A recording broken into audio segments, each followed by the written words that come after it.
3. Welcome to the Spoken English class. This is going to be an introduction class. My name is Arpan Stephen, and the approach in this class will not be theoretical knowledge, but will be more practical. So let me start by asking you this question. How many alphabets are there in English? Now, this is a question that has been asked. That's the most basic question that will be asked ever to you about English language. Now, most of the people will be answering this as 26. But are you really sure that there are 26 alphabets? Let me correct you by saying this. Actually, the word alphabets itself is wrong. There's no such word known as alphabets. It's only an alphabet. And an alphabet is a group of 26 letters. So A, B, C, D, till up to Z or Z, these are not alphabets. These are letters. Okay? So let me just tell you what this course is perfect for. This course is perfect for people who have basic understanding of English and grammar. So if you're not very comfortable with English in itself, this course might not be it for you. If you're intermediate or above, then this is best suited for you. If it's for people who want to improve their pronunciation skills, and it's for people who want to get trained on voice and accent. Okay, now in this course, you will learn and practice many things. Since this is a practical course, we'll talk about accents, different kinds of accents that are available, that are there prominent in the world. Which one should we choose for ourselves? We're going to focus on sounds, which are the most important things. And you know, these sounds are categorized into multiple categories. You have consonant sounds, you have vowel sounds. This you will be knowing for sure since you know grammar, but then we'll focus on plosives, we'll focus on difference between the v and w sounds. We'll focus on some articles, the and the, where to use and e. There's a lot of misconception, by the way, on where to use the and where to use the and where to use and where to use and. We're going to cover all of that here.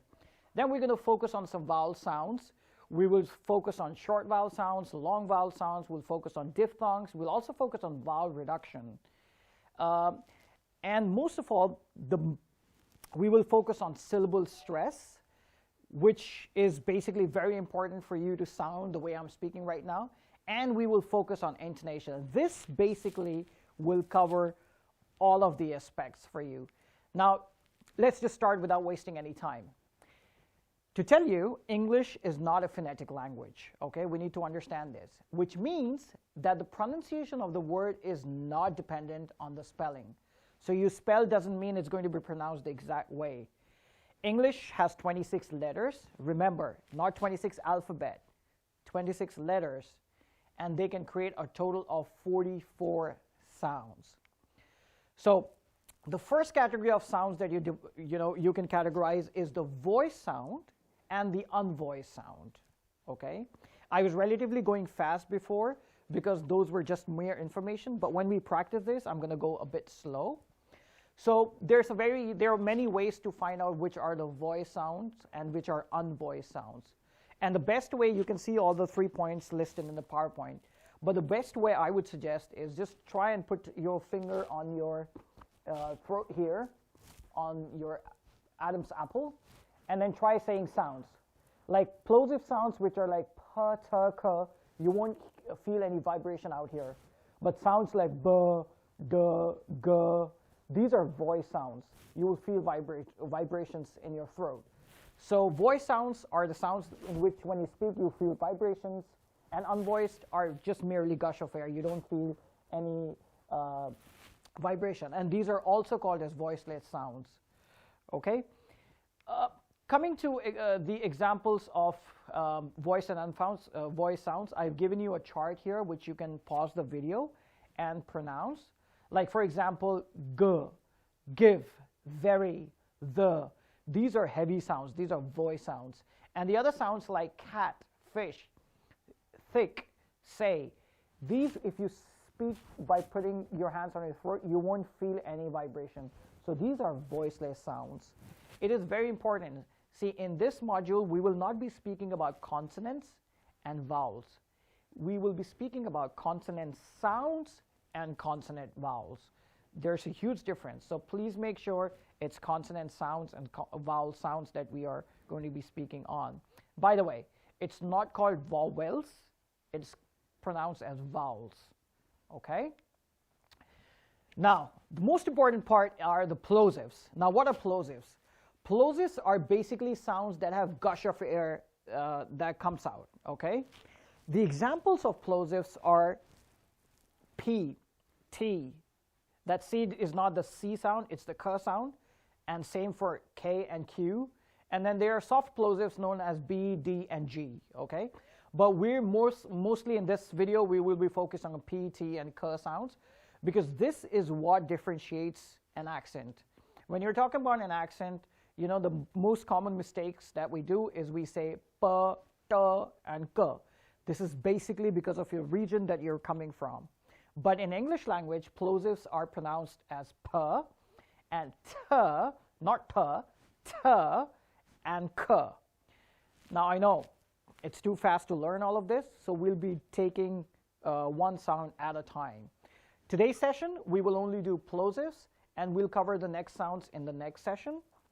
So let me just jump onto this first plosive, which is P. Now the best way I train my students in plosives is try and take a small piece of paper, okay, and try put it in your mouth. So just have this distance and then put it in front of your mouth. And then try saying it the wrong way first, which is P. If the paper doesn't move, that means you're saying it wrong. Say P, and then it will be P, which will be with the gush of air. So if the paper moves, then you'll see that's the correct way you're pronouncing it. So as you can see the placement, how do you place your mouth, you know, to speak this, to pronounce this letter P? But it's pronounced as P. So if you look at some common spellings, it's poured and it's supper, okay? It's not port and supper, it's port and supper. Now I've put down some contrasting pairs for you. It's called pale, and you can practice along with me. It's pale and it's bale. Now remember, I'm not saying pale and bale. I'm saying pale and bale. P because it's a plosive, and that A is actually a diphthong. That's another topic for another day, which I will be taking in this course. Why is it not pale? Why is it pale? That's for another day. So you can just practice with me. Pat and bat, pit and bit, tap and tab, rope and rope. Again, it's not rope and rope, it's rope and rope. Why? Because O here is a diphthong. And again, that's the topic for another day. Cap and cab, rapid and rabbit. And you can practice these words. You can pause the video and practice these words along with me.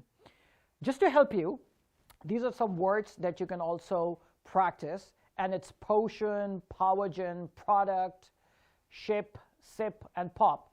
Now, I just want you to focus on this word called as product. Now, this word can be pronounced as product, but this word can also be pronounced as product. And both are correct. What is the difference? Is again a topic for another day. It is called syllable stress. There are instances when you call this product, and there are instances when you call this product. Similar example, object and object. Again, two different things, two different pronunciation. How does it happen? Syllable stress. Address and address. What's the difference? Again, syllable stress. We will be focusing, there will be a specific class that I'll be taking for you for syllable stress. Now, for you to help practice these sounds best, go with the tongue twisters. The best way is to practice them again and again till you master. Just remember, it's P. So it's Peter Piper picked a peck of pickled peppers.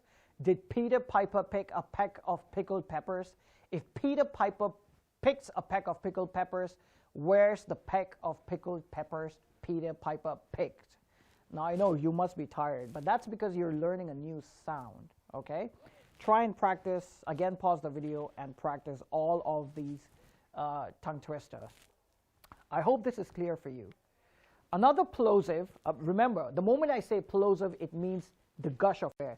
So it's like full of air. So it's P, and now it's T. So it's not T, it's not the tip of your tongue, it's the tip of your tongue. Again, let's look at the common spellings. So it's T, One more important point. You see, it's written ed, which says walked. You don't pronounce it as walked. The ed sound here becomes t, so it's walked. That's how you say it. So it's t, it's walked, and then this is not pronounced as dept, it's pronounced as det, okay? One more place where the sound, even if you see, let me just focus you, okay, let me just say it first. Let's say receipt. It's not called as receipt, it's called as receipt, then mit.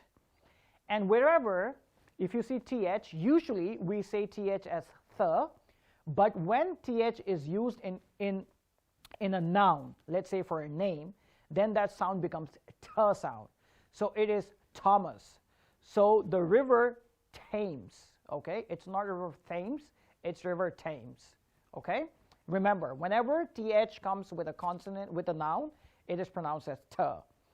So you can say the contrasting pairs with me: tank and thank, team and theme, tick and thick, tree and three, and so on. And again, we'll just do some words: Ted, tiger, to, tomorrow, tarnish, towards, Italy, atom, tomatoes, data, meeting, sweater, okay? Now, just pause the video and just read all of them and practice what I'm trying to say. Let's do one tongue twister as well. Try to take 2 turns this time. So it's not try to take 2 turns this time. It's try to take 2 turns this time. Remember, the T has to be practiced. T, okay? Now let's come to the last plosive for today, and we'll finish the class after this. It is k. So here I'm talking about the sound k, not the letter K or C. I'm talking about the sound k. Okay, so just again, put your hand in front of your mouth and say k. You should feel the air. And you can see the placement and practice based on the placement. So in this, it is cat, if you look at the common spellings. It's kid, it's account, it's chaos, and it's pick. Now try and say it the wrong way. Cat, kid, account, chaos, pick. But just by changing the right plosives, cat, kid, account, chaos, pick, there's a huge difference in how you sound, okay? Contrasting pairs: call, curl, cold, back, bicker, and tucking. Come on, let's look at some words. Kind, Cambridge, Cardiff, Coleraine, Canterbury, Queen, cactus, doctor, bacon, actor, Exeter, Newcastle. Now try and go slow. I'm going fast because I don't want to make a video long, but you can pause and you can practice this normally and slowly. It will take some time, but you will eventually go ahead and get this, okay? Tongue twister. Let's look at the first tongue twister. How many cookies could a good cook cook if a good cook could cook cookies? Now, why do I do tongue twisters? Is because one, they are very difficult to pronounce, and second, they will force you to learn the right way. So that's why the best way to practice is by tongue twisters. Now, you might be asking a question: why do I need to change accent? I'm completely okay with whatever accent you speak. The thing is, we live in a society where we want to adapt one kind of an accent that everybody in the world will be able to understand. And that is called RP, which is also known as received pronunciation. Okay, that's also known as Queen's English. It's spoken in central and southern London. And this is the most common accent that you will find that you need to learn. So whatever we will be learning will be based on this itself. Having said this, I am not against any accent. I support every accent. The only thing is, my whole aim is to try and better your pronunciation and try and help you to gain confidence and fluency in speaking English as your second language. And trust me, just a small motivational thing to tell you, and then I'll finish this video.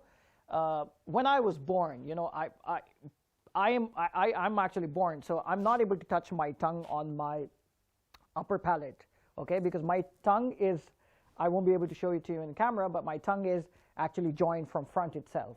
So I literally cannot touch. And when I was born, the doctor said that, you know, either do a surgery Otherwise, he will not be able to speak properly. He'll have problems in pronunciation and things like that. Till date, I still have that tongue attached. But with a lot of difficulty, I've mastered the skills. And I think if I can do it, then you can do it as well. So I would like to encourage you to go ahead and practice. We're coming with more videos to help you. And trust me, it's going to be more practical and you're going to enjoy. And by the end of all these videos, I'm sure you'll really, really improve in your pronunciation skills. If you like the videos, please subscribe to my channel and hit a bell icon so that you know when the new video is coming up. I thank you all. Thank you. God bless.